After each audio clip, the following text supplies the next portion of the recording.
touch the red button. So, you'll see, like you said, in the upper left-hand corner, it says we had an on-duty segment that started on this date at this time. And so, if you're in Itasca, but you were in Robinson, and this says on duty an hour and a half ago, and you know that's when you were in Robinson, you type in Robinson, Illinois. Okay. If this says now, because maybe you stop and it flips over, you go back, get back into your truck, and now that this button's red, I know that this one just caused a problem. I can fix it before I leave.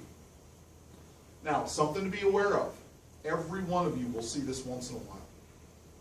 If you see one in a trip, it's no big deal. You see a couple of them in a trip, it's no big deal. If you see them all the time, something broke. Right? If you see them all the time, something broke. Tell management so they can get somebody from, really what we'll do is we'll ship you a new MNAV. You probably won't send a person out because it's just there's a problem with that part. Request logs. So say you do leave in the morning and you had a missing data yesterday. Michelle calls you or sends you an update that says that, hey, I changed some stuff on your log. I need you to update your logs. So this will happen every morning when you log in anyway. But if you're out running around in the middle of the day and she makes, you leave at 5 and she comes in at 8, gets these things done by 9, tosses you a message saying request your logs. Go under driver options, request logs, tell it yes, and it will bring down those edits and put them on your logs. There's a change coming to the system, I don't know when they're going to release it, that will allow you to go through and see what those changes are and approve them or say, no, that's not right. Today, if you ever doubt whether or not anything is correct, you can go in and look over the logs, but I've just spent some time coaching Michelle, and she's doing a good job of it now. So. Pre-shift and post-shift. All right, here's a scenario for you.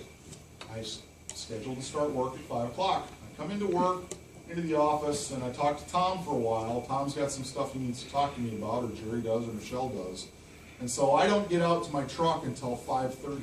I started at 5, I was here in the office at 5, but I don't get out to my truck until 5:30.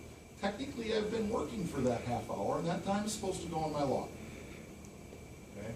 So when I get out to my truck, I log in, I inspect it, but I also need to tell it, hey, I started work at 5, not when I logged in at 5:30. So I come in here to driver options, I arrow over one with those arrows on the bottom, and you'll see the pre-shift and post-shift buttons. Touch pre-shift and you can tell it, I really started at 5 a.m. today. Enter. And now what will happen is it'll show you logged in and went on duty at 5:30, and it will also have that you went on duty at 5. You don't have to do this every day, just when... No. The only time you do this is if you're not going to go right to clock out.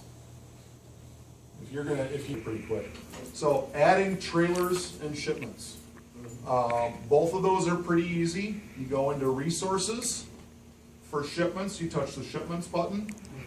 Yep, it's going to show you. It'll show you here the shipments that you have.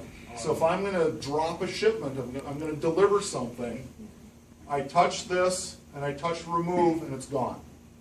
If I'm going to add one, I touch in here and it'll bring up that on-screen keyboard. I key in the shipment number and then I touch done and add, and it adds it to this list here. Okay? For trailers just like shipments, except they're trailers instead of shipments. All right.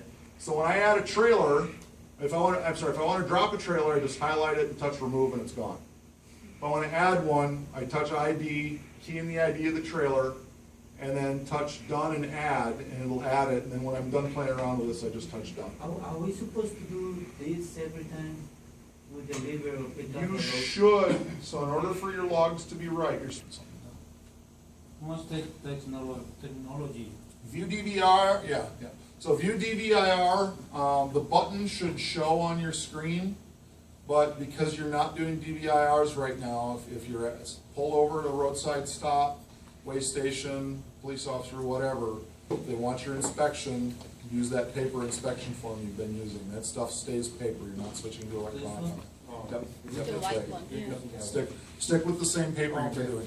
Our system will do an electronic DVIR, but you don't wanna do two, and you do things with this right now that you can't get the electronic stuff to some of the people that need that information, and so right now you're sticking with paper for your inspections. Sign-in driver, if you ever do have it, so either on duty or potentially berth, if the vehicle has a berth and they're going into the berth. You hardly ever do co-driver, so that's not an issue. To log off, Half duty? go to change status, off duty. Off duty. Half duty for two every night. Yep, every night, off Every duty. night off Yep, duty. off duty, yep. Okay. Yep. And then that should bring you to this page. This is what it should look like before you leave the truck. That means you're done. Yep, you're logged out, and you won't have to bug Michelle in the morning for being logged in or Gotta put the ID number? No, you don't put the ID number back in, because that's